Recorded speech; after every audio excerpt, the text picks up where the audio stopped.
A national college football pundit is calling for BYU football to be unranked to begin 2025 as they come off an 11-2 campaign in 2024. What in the world are they thinking? Let's try and make sense of it.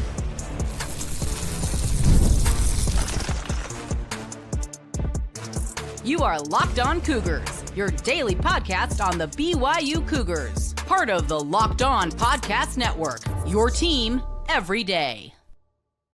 What's up, everybody? I'm Jake Hatch, your host here on Locked On Cougars, resident BYU insider. Thank you for making Locked On Cougars your first listen of the day, and more importantly, thank you to all of you who we like to call our everydayers right here on your original daily podcast focused on the BYU Cougars. Today's show is brought to you by our friends over at GameTime. Download the GameTime app today, create an account, and use the promo code LOCKEDONCollege to get $20 off your first purchase. Coming up on today's show, we're going to talk a little bit about BYU's preseason ranking, according to one national pundit that thinks BYU should be a lot lower than I think they should be. We'll also talk about BYU in Arizona tonight. Huge showdown in the Marriott Center late night down there in Provo. Looking forward to it. And we'll finish up with a look at the draft prospects for the guys coming out from BYU in this upcoming draft class. Have any of them made inroads in terms of improving their draft stock? We'll delve into that. Without further ado, let's talk some BYU football. Now, I saw this come across my timeline a day or so ago, and I was absolutely floored when I saw this come up. The initial report I saw came from Heartland College Sports, does a great job covering the Big 12 across the board, but they tagged Brad Crawford from 24/7 Sports, who has broken down both underrated and overrated teams in the way too early top 25 college football teams list, and he obviously was talking about programs across the board. I think SMU's on that list. But when it came to BYU, this is the crazy thing about this. This is what Brad Crawford had to say about BYU. He says, BYU overrated. That's what he says. 24/7 Sports early ranking, unranked. Early average ranking, number 16. And Crawford says this about the Cougars. Ranked as high as number 9 in one poll, that comes from ESPN, and unranked in several others. Most organizations expect the law of averages to consume the Cougars. BYU brings back several key starters from an 11-win team. 1/3 of those victories coming by a single possession, including triumphs over Utah and Oklahoma State, essentially as time expired. The early frontrunner in the Big 12 looks like Utah or Arizona State, judging by the collection of preseason rankings, with BYU taking a step back from the top tier, unquote. Okay, well, I think BYU is getting just even more bulletin board material. And here's the deal. BYU as a program, they're totally cool with people overlooking them. Remember how they thrived so much last season with the disrespect card that was thrown their way. I have never seen more scowls and talking with guys both on and off the record, just as an example. Remember the UCF game? BYU was traveling to Orlando where they were ranked in the teens at that point in the season, and they were an underdog to a team that was a sub-500 program at that point, and ultimately UCF did not go bowling, and ultimately their head coach left the program. They were seething. They were just massively upset, and that was just a kind of a small microcosm of the disrespect card that BYU played up in many respects looking at last season. I think the biggest statement BYU made in the 2024 campaign was that bowl game against Colorado. Many of you have commented on this. I agree with you that the announcing in the game, the game plan from ESPN was that Colorado was going to win that game. And they were going to talk all about Deion Sanders, Shedeur Sanders, Travis Hunter, Shiloh Sanders, everybody under the sun related to Colorado, the Buffaloes. And BYU went out there and absolutely just demolished the Colorado Buffaloes and forced ESPN to like pivot and be like, oh, hey, what do we have on the Cougars? They absolutely thrive in this scenario. So Brad Crawford, thank you, sir. May BYU have another, because they want nothing more than to have stuff like this. Utah can be the favorite in the Big 12. BYU's totally cool with other teams taking that proverbial crown and running with it while they're over there just kind of biding their time saying, okay, yeah, you guys go on ahead. We'll catch up to you later. I love the fact that people like Brad Crawford think BYU is going to come back down to earth. This is a BYU team, remember, that brings back, it says several key starters. Let's just put it this way. It's a bunch of key starters, quarterback, running back, most of your wide receiving core. A lot of the offensive line actually still has a bunch of it coming back. Defensive line retools a bit. The linebacking core, which is absolutely stellar, comes back fully intact. Cornerbacks, a little bit of a retool there, but you have one of your standouts coming back there. And at safety, you got a stud like Tanner Wall leading the way alongside an emerging force in Raider Demooney. Your special teams is elite. You have an all-American kick returner. You've got an emerging punt returner who's got two punt returns for touchdowns in Parker Kingston. Will Farron was a preseason second-team All-American according to ESPN yesterday. Great. Go right on ahead. Keep telling BYU they ain't good enough and you don't believe in them. The BYU football program will take that, they'll post it in their team room, and they will think about that every single time. They hit the weight room this time of year, when they hit the practice field coming up next month, when it comes to spring camp, they will look at that and be ultra motivated to go out once again and stick it to everybody that doesn't believe in them. They posted an 11-2 season, and you think they're going to take a step back and they should be unranked in the 2025 preseason polls? Great. Go right on ahead. But I think you're absolutely dead wrong. The average early ranking at number 16, I think that's a very valid spot for BYU to start. In fact, Arizona State, you want to talk about a team that's going to take a step back? The heart and soul of Arizona State was Cam Skattebo, and he's gone.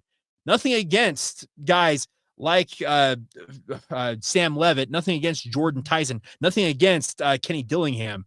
But ASU, they're the ones I think that could take a step back when you lose a guy who is a Heisman Trophy darling in Cam Skattebo. And you know what? If you think Utah is all of a sudden going to just rebound under Kyle Whittingham with 30-plus transfers into that program, I can tell you BYU's experience with bringing in that many transfers did not go so well. We look at that 2023 season. They went 5-7.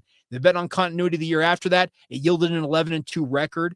BYU is in a very advantageous position. And if people want to place other teams, most notably their rival above them, when it comes to the Big 12 favorite status, great, go for it. BYU will just sit there and say, yeah, you can take that, you can hand them the crown, but we'll go out and once again just kind of do our thing and we'll surprise folks along the way. I don't know what it's going to take ultimately for BYU to garner the respect nationally that I think they should receive. Now, some are saying it, ESPN, I think most notably because they had BYU 9th in their way too early rankings that came out the day after the national championship. So that's a nice tip of the cap from ESPN. But 24/7 Sports and whoever else thinks that BYU is going to take that step back and deserves to be starting the season unranked, like I said, go right on ahead.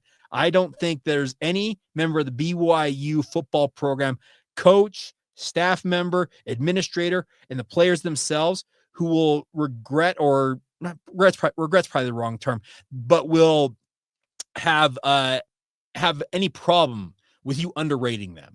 It is a great spot to be a team that's overlooked, underappreciated, and they go out there and once again shock the proverbial world. And I cannot wait for BYU to add just this latest slight to their message board and chalkboard, whiteboard, whatever it is. Put it in the team room and put it in the weight room and look at it and remind yourself, these people doubt you. You went out and put together an 11-2 campaign. You're a top 20 program at worst right now, and they think you should start the season unranked. You're going to take that step back. Hey, it's a good spot for BYU to work from, and I can't wait to see what they put on for an encore in 2025. All right, coming up next, we're going to talk a little BYU basketball. The Cougars looking for their 5th straight win as they take on the 20th ranked Arizona Wildcats, co-leaders in the Big 12. Can BYU pull off an upset in the Marriott Center late tonight? We'll delve into that next right here on Locked On Cougars. Today's show is brought to you by our friends over at GameTime. Looking for your tickets for your next big event, whether it's a concert, a comedy show, sports event, whatever it is, find the right ticket at the right price can be a headache. And obviously with the challenge of finding everything you need to get out to the event, GameTime Picks is here to make it as easy as possible. Let me tell you how it works. With GameTime Picks, the GameTime app will do all the hard work for you. It curates the best deals, so you don't have to waste your time searching through endless ticket listings to find the right option for you guys. Obviously, all of us want to get the best seats available for the best price. The curated deals make it super to find those great tickets at a great price, no matter sifting through those thousands of options. I love the super deal and what it is. It's a prime seat, and I couldn't believe the value. It's absolutely a steal. It'll get you to the events you want to go to, and once again, save you some money along the way. And the seat view feature feature is a game changer. Before you even hit buy, you can see exactly what your view will be from your seat at the venue you're looking to go to. So it's reassuring, making sure you're taken care of. And the best part is you're covered with GameTime's 110% lowest price guarantee. Find a better deal somewhere else, they'll refund you 110% of the difference. Plus, your tickets are guaranteed to be delivered on time with easy cancellation options if something comes up, including job loss protection and more. So ready to make your next event better, not your first event? Download the GameTime app, create an account, and use the promo code LOCKEDONCollege and get $20 off your first purchase. Terms apply. Again, that's promo code LOCKEDONCollege for $20 off. Download GameTime today. Last minute tickets, lowest price, and of course, it's all guaranteed. Thank you once again for making Locked On Cougars your first listen of the day. Hope you all are doing well out there wherever you might be. BYU men's basketball riding a 4-game win streak. They're sitting in 5th place or tied for 5th place in the Big 12 and looking to make a move once again up the standings. They got a huge test on the line tonight against the Arizona Wildcats. Now, Tommy Lloyd's squad is 9-1, tied with Houston atop the Big 12 rankings. They re-entered the national rankings yesterday at number 20 in the AP poll, and for good reason, because they've just absolutely been on a tear through the first half of Big 12 play. But this is a big opportunity for BYU. It's been a while since Arizona has graced the Marriott Center, but these are two programs who had some pretty interesting history. Remember, I will never forget Jimmer Fredette when he went down to the McHale Center down there in Tucson, put on a show, and Arizona basketball fans, they've been treated to some pretty special performances just with the history of Arizona basketball under Lute Olson, etc. And they gave him a standing ovation after what he did on their home court. So I think Arizona and BYU have a fairly healthy respect for one another as basketball programs. They played some absolute classics over the years, and I'm looking forward to tonight. It's a great opportunity. National television for BYU. Yes, I know it's a 9:00 Mountain Time tip-off. That's 11 p.m. on the East Coast. But hoop heads, if they want to watch two of the best teams in the Big 12 right now, they'll be watching this game. Ken Palm has it as his highest thrill rating of the night, ahead of a number of other high-profile games in college basketball. My phone is buzzing all of a sudden, so maybe something crazy's happened. But regardless, the nice part is BYU will have a ton of eyeballs on them, and they're rounding into form at the right time. I've said this multiple times over the past few days here on this podcast. The BYU's coming into their own at the right time of the season. Kevin Young has figured out what his team needs to be at their best, but the biggest point I think that needs to be made here is the BYU has a self-belief right now that is going to serve them as they try and make an impression with a big game tonight. I look at this as the biggest game of the season to date. There are going to be bigger ones down the line. Remember, Kansas is coming to Provo, and was it 2 weeks from now? We've also got another date with Arizona down there in Tucson. You've got just the games come fast and furious now in the Big 12. The back half of this season for BYU, last count, is it 6 or 7 quad 1 games right now, 2 quad 2, and the only quad 3 game currently is Utah in the regular season finale in on March 8th. So there is a lot on the line here for the BYU Cougars, and I'm looking forward to seeing them go out there and put on a show. Is it going to be easy? Absolutely not. Caleb Love is worth the price of admission alone. If you're planning on going out to watch a BYU game, if you have a chance to get tickets to this one, I would say that might be your best bet to get out and watch just a really solid team. And Caleb Love leading the team in scoring at 16.2 points per game. And he is an absolutely fearless basketball player. This is a guy, remember, he had that 50-whatever-foot three to tie things up and force a game to overtime recently after he'd gone like 1 of 10 from the field in that game. It's absolutely awesome to watch him do his thing. And the other part about this is a squad, speaking of Arizona, they're not just all offense. They D up. And they also have a very capable big man in the middle, Toby Awaka. I think I'm pronouncing that correctly. If I'm not, I apologize. His offensive rebounding rate is number 1 in the country. I think it's 20%. 1 of every 5 rebounds that he gets his hands on is an offensive rebound, thereby generating an extra possession for Arizona. The Cougars, Keba Keita, Fousseyni Traore among them, are going to be hard-pressed to keep him off of the offensive glass and just off the glass in general. This BYU team, They really pride themselves in being the better rebounding team, and that means like team as a whole, guards, forwards, and big men alike. They all have a effort that's required of them to get the rebounds that they look for, but it's not going to be easy in this game. Arizona's coming in riding really high, much like BYU, and Tommy Lloyd has built a really, really solid program down there in Tucson. I'm looking forward to seeing how these two match wits, speaking of Tommy Lloyd and Kevin Young. BYU is going to hoist up a ton of threes. We all know that. I think I saw the average right now is just a shade over 28 per game from BYU. So much like last year, remember, Mark Pope was unabashed in saying he wanted to see 30, 35 plus threes hoisted up by his team. Well, Kevin Young's teams right in line with that. Maybe a few less because BYU does like to make plays at the rim as well. They're one of those teams, much like NBA teams, that it's either at the rim or it's beyond the arc. There's not a lot of mid-range from BYU because the efficiency numbers say that it's an efficient shot to take a two-point jumper. And you see what BYU's offense is. It's outside the arc or it's at the rim. And I can respect that because those are the most efficient shots on the basketball court. But Arizona is going to run BYU off the line as much as possible. You can be assured that they're going to come in here. And I also probably should mention this earlier about Caleb Love. He may be their leading scorer, but he is not just this offensive juggernaut. He actually D's guys up, and he's a really, really good job at it. I've watched a fair amount of Arizona this year, more than I would have ever anticipated just by happenstance of flipping around games on random nights and seeing Arizona play.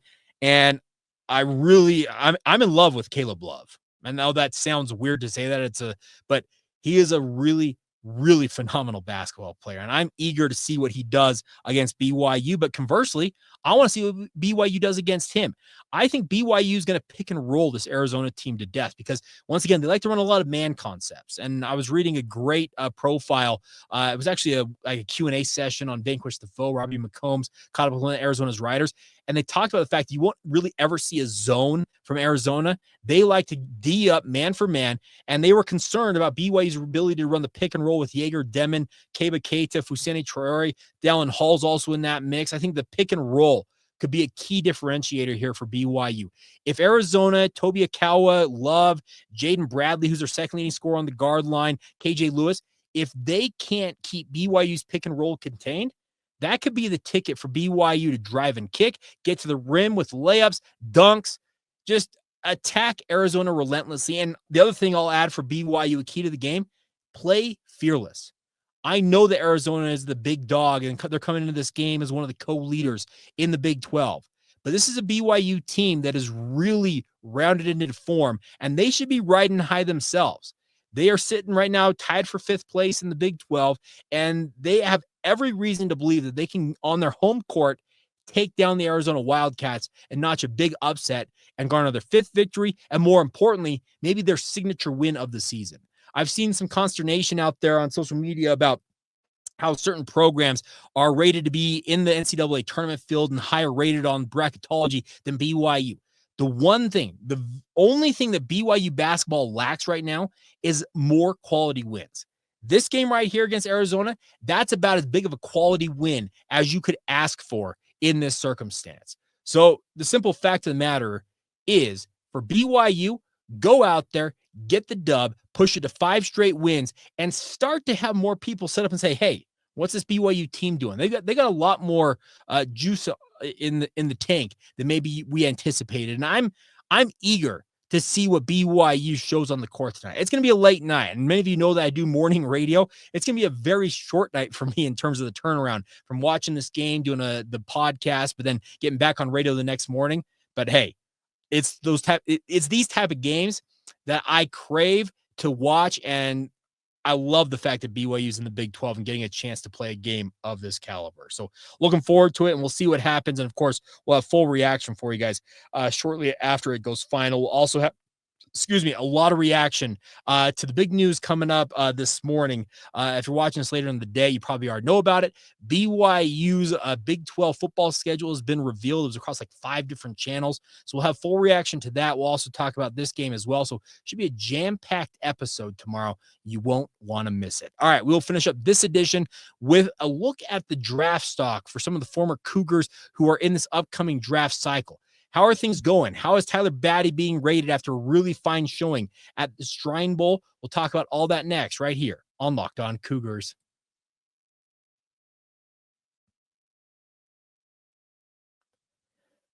Thank you once again for making Locked On Cougars your first listen of the day. If you have not done so already, would encourage you guys to consider signing up for the Locked On Cougars Insider Group. Get the inside scoop on all things BYU sports that I am hearing coming to your phone in the form of a text message. I'm going to a message board or a website to get the inside intel that you crave. Comes to your phone in the form of a text message, and you also can have one-on-one conversations with me via text as well. Just $5 a month to be a part of the group, but the best part is you get 14 days free, just a free trial, no charges whatsoever for the first 2 weeks of being a member. Sign up today and join us. The link is in the show notes below, whether you're watching this on YouTube or wherever you get your podcast. Hit that hyperlink I'm pointing down. If you're watching this on YouTube, it should be right there in the description. Join us today on the Locked On Cougars Insider Group. All right. A couple of people over the weekend from our insiders group asked me for an update on the draft stock for former Cougars, guys like Tyler Batty, Jacob Robinson, that they were most recently at the Shrine Bowl. Caleb Etienne is working out down there in South Florida. Our good friend Connor Pay, I need to get him back on the podcast soon. He's working out in Georgia. These guys are spread out across the country looking to make football their career. And obviously, NFL careers are, by definition, it stands for not for long for a lot of people. The average NFL career right now, I think, is a shade over 3 years right now. So it can be a pretty quick ending to your football career. But in the meantime, there's a chance to make some pretty good money if you can make an impression. And the biggest thing I take away from just reading up on multiple guys from the weekend and talking with a couple of people who are far more in the know, scouts and the like, that I have personal contacts with, is that guys like Tyler Batty made a major impression at the Shrine Bowl. Now, Tyler Batty was a guy, due to his age going into the Shrine Bowl, was kind of considered to be a fringe, maybe end of the 6th, 7th round, or maybe an undrafted free agent in the NFL draft. And the feedback I got from at least one person is they think that he has really solidified himself as a back half of the draft prospect, depending on how teams project him. Now, he's got all the size, 6'5", 270 to 280 pounds, to be a true 4-3 defensive end. And he showed some really, really nice range. As we all know from Tyler Batty, he's been a very phenomenal athlete during his entire career at BYU and showed really, really well at the Shrine Bowl. So fingers crossed that he absolutely did see an uptick in the interest in him. Other guys I've heard good things about, and they haven't even participated in postseason events, showcases, and the like, are guys like Caleb Etienne. What I understand about Caleb Etienne is his length, his ability to really pass set has got teams intrigued. When you're 6'8", 320? Maybe he's a little skinnier than that at BYU his senior year. When you have that length and showed what he showed as a first-team All-Big 12 honoree this past year, NFL teams are going to sit up and say, okay, what can we get out of this kid? He needs work in the run game. That's clearly evident. At 6'8", it's tough to get the proper leverage, but more and more the NFL is a passing league. If you can get an elite pass protector, and the feedback I got at Etienne is he is a day 3 pick at best, so that's rounds 4 through 7, and probably more round 6 and 7. But there's still value to be found in that part of the draft. And a guy like Caleb Etienne, if he goes to the right team or teams, he could very well make that roster and become, I think, a down the line starter caliber offensive lineman. Once again, he still needs refinement. And there was some hope with that JUCO ruling that he could come back to BYU and work on it for another year. He ultimately opted to short circuit that and enter the NFL draft. And I completely understand why he did it, because there's probably some concern that the ruling, when it initially came out, was a blanket waiver, but then it came out that there were some details in there saying that certain guys who already used COVID years were ineligible. If you were a member of a certain recruiting class, it also didn't apply to you. So I think Caleb said, you know what? Screw it. I'm going to jump. I'm going to take what I can get. And I'm looking forward to seeing what he can do. His arm length, once again, his athleticism, just his overall, him being a mammoth human being at 6'8", whatever, 3+ bills, intrigues teams. And his pass sets in particular, he was really, really good in pass sets this past year. And teams that want high-level pass protection, I would think that Caleb maybe shifts over to the right side early on in his NFL career.